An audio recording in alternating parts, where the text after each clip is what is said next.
बिस्मिल्लाहिर्रहमानिर्रहीम। इस्लाम के देखने वालों को कॉन्स्टिट्यूशनल हिस्ट्री ऑफ पाकिस्तान की एक नई एपिसोड में खुशामदीद। पिछली अक्सात में हमने डिस्कस किया था जनाब थर्ड गवर्नर जनरल को और थर्ड प्राइम मिनिस्टर को, और साथ ही हम पहुंचे थे कि फोर्थ गवर्नर जनरल हमारे पास थे सिकंदर मिर्ज़ा साहब, और वो आखिरी गवर्नर जनरल थे। पाकिस्तान की हिस्ट्री में 4 ही गवर्नर आए हैं, जिन्हें हमने आपको बताया था कि फर्स्ट जो थे वो थे कायद आज़म Mohammad Ali Jinnah, second governor general थे हमारे पास Khwaja Nazimuddin, third governor general थे हमारे पास गुलाम मोहम्मद अली, और फोर्थ गवर्नर जनरल थे सिकंदर मिर्ज़ा साहब। अब इसके बाद चूँकि कॉन्स्टिट्यूशन ऑफ 1956 आया हमारे पास 23 मार्च 1956 को, तो उसकी रूह से वो एक प्रेसिडेंशियल कॉन्स्टिट्यूशन था और प्रेसिडेंट का एक नया ओहदा क्रिएट हुआ। यहाँ पे गवर्नर जनरल जो है उसे प्रेसिडेंट से बदल दिया गया।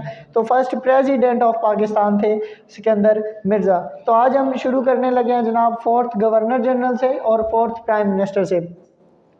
इसी तरह हमारे पास प्राइम मिनिस्टर्स की अगर लिस्ट देखी जाए तो फर्स्ट प्राइम मिनिस्टर थे लियाकत अली खान साहब, सेकंड प्राइम मिनिस्टर हमारे पास थे ख्वाजा नाज़िमुद्दीन साहब। अब ख्वाजा नाज़िमुद्दीन जो हैं वो सेकंड गवर्नर जनरल भी हैं, सेकंड प्राइम मिनिस्टर भी हैं। ये हम पिछली साथ में डिस्कस कर चुके हैं कि वो कैसे हमारे सेकंड गवर्नर जनरल थे, फिर उन्होंने वो ओहदा छोड़ा और वो सेकंड प्राइम मिनिस्टर बन गए।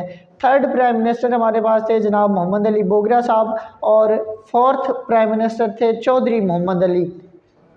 तो चौधरी मोहम्मद अली हमारे पास फोर्थ प्राइम मिनिस्टर बने हैं। ये इन्होंने ओथ लिए जनाब 11 अगस्त 1955 को, और Sikandar Mirza was the fourth governor general of Pakistan. अब सिकंदर मिर्ज़ा साहब ने आगे क्या काम किया, इन्होंने बीपीसी की फर्स्ट रिपोर्ट, सेकंड रिपोर्ट और वो जो पहले जितना काम हुआ था वो सब को ख़त्म कर दिया, और आते साथ कॉन्स्टिट्यूशन दे दिया जी, कॉन्स्टिट्यूशन ऑफ 1956। कॉन्स्टिट्यूशन ऑफ 1956 आया हमारे पास 23 मार्च को 1956। 23 मार्च 1956 को कॉन्स्टिट्यूशन ऑफ 1956 दिया गया। इसके बाद जनाब आर्टिकल्स, इसके टोटल आर्टिकल्स थे 238 टोटल आर्टिकल्स थे। इसके साथ आगे हम आज ये सारे पॉइंट डिस्कस करेंगे जनाब।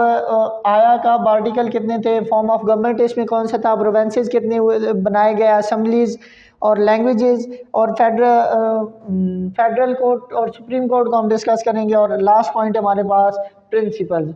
तो जनाब form of government, parliamentary form of government दिया गया,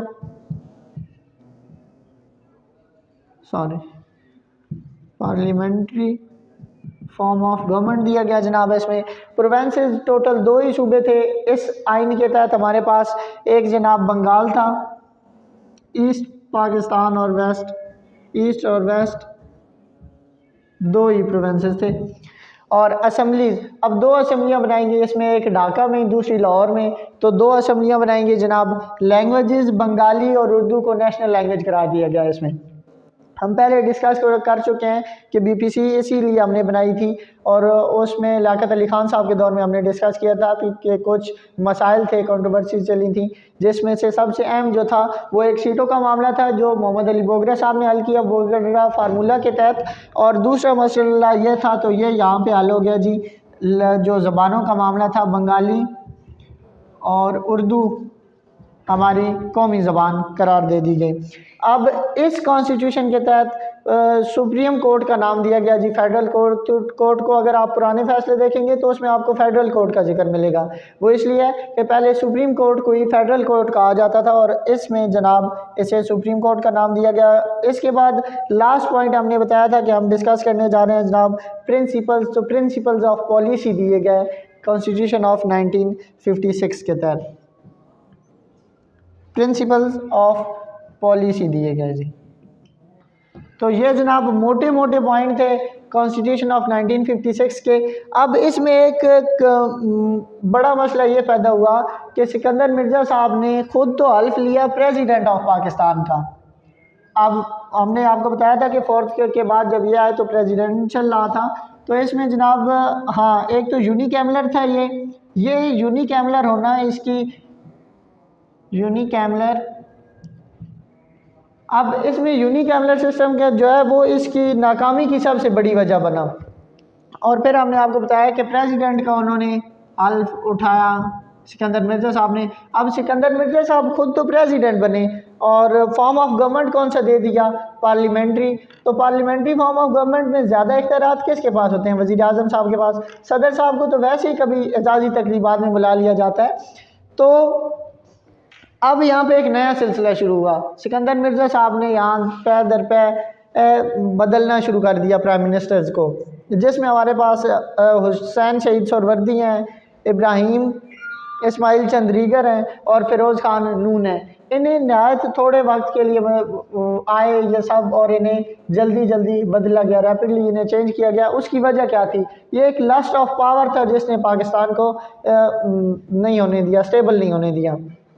अब ऐसा क्यों था, क्योंकि अगर कोई भी वज़ीर आज़म अपनी मजबूत गवर्नमेंट बना लेता तो सदर साहब के इख्तियारात तो ख़त्म हो जाते, इसलिए उन्होंने ज़्यादा वक्त के लिए किसी को रहने ही नहीं दिया।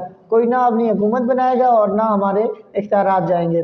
तो इससे आगे हम इन 4 वज़रा आज़म को, जिनके हमने आपको नाम बताए हैं, हुसैन शहीद सोहरावर्दी, इब्राहिम इस्माइल चंद्रीगर और फ़िरोज़ खान नून, इनको भी डिस्कस करेंगे। इनका टाइम पीरियड देखेंगे कि ये कितने अरसे के लिए बने, कब ये आए और कब इनकी हुकूमत इन्हें माजूल कर दिया गया। तो मिलते हैं अपनी नेक्स्ट वीडियो में। अपना बहुत सारा ख्याल रखिएगा। अल्लाह हाफ़िज़।